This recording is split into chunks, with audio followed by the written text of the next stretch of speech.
নমস্কার বন্ধুরা, সকলকে স্বাগত। এসএসসি এমটিএস পরীক্ষা 2024 যেটি তোমার 30শে সেপ্টেম্বর থেকে শুরু হবে পরীক্ষাটি এবং চলবে তোমার 14ই নভেম্বর পর্যন্ত।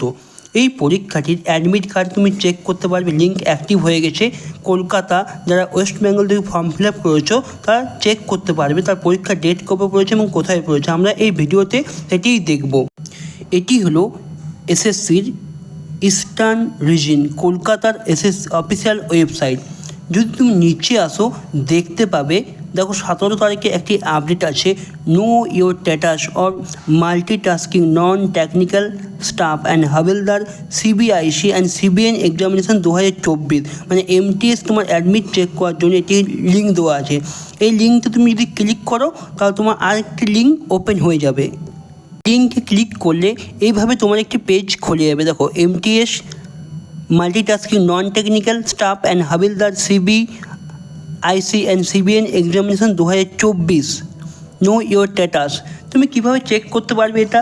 তুমি রোল নাম্বার বা রেজিস্ট্রেশন নাম্বার দিতে পারো এখানে, অথবা তুমি এখানে ক্যান্ডিডেট নেম দিয়ে আর ডেট অফ বার্থ দিয়েও সার্চ করতে পারো। নিচে তোমার সেইভাবে সামটা দিয়ে দিতে হবে। নেক্সট করলেই তুমি এই তোমার এক্সাম স্ট্যাটাসটি জানতে পারবে। এবং তুমি অ্যাডমিট কার্ড তুমি কখন ডাউনলোড করতে পারবে? দেখো, সাধারণত তোমার যদি পরীক্ষা আজকে থাকে তাহলে কী হবে, মোটামুটি তুমি 4 থেকে 5 দিন আগে তুমি অ্যাডমিট কার্ড ডাউনলোড করতে পারবে। ধরো তোমার পরীক্ষা পড়েছে 30 তারিখে, তুমি অ্যাডমিট ডাউনলোড মোটামুটি 24 তারিখের পর থেকেই করতে পারবে। সাধারণত কী হয়, তোমার যেটা এক্সাম স্ট্যাটাসে দেখাবে, কিছু মনে করো কারো পরীক্ষা পড়েছে 10 তারিখে, 10ই অক্টোবর কারো পরীক্ষা পড়েছে, সেই অ্যাডমিট কি 4 থেকে 5 তারিখের পরে অ্যাডমিট ডাউনলোড করতে পারবে। আপাতত এই লিঙ্কে গিয়ে তুমি তোমার এক্সাম স্ট্যাটাসটি চেক করতে পারবে, তোমার কোথায় এক্সাম পড়েছে, তোমার কোন শিফটে পড়েছে।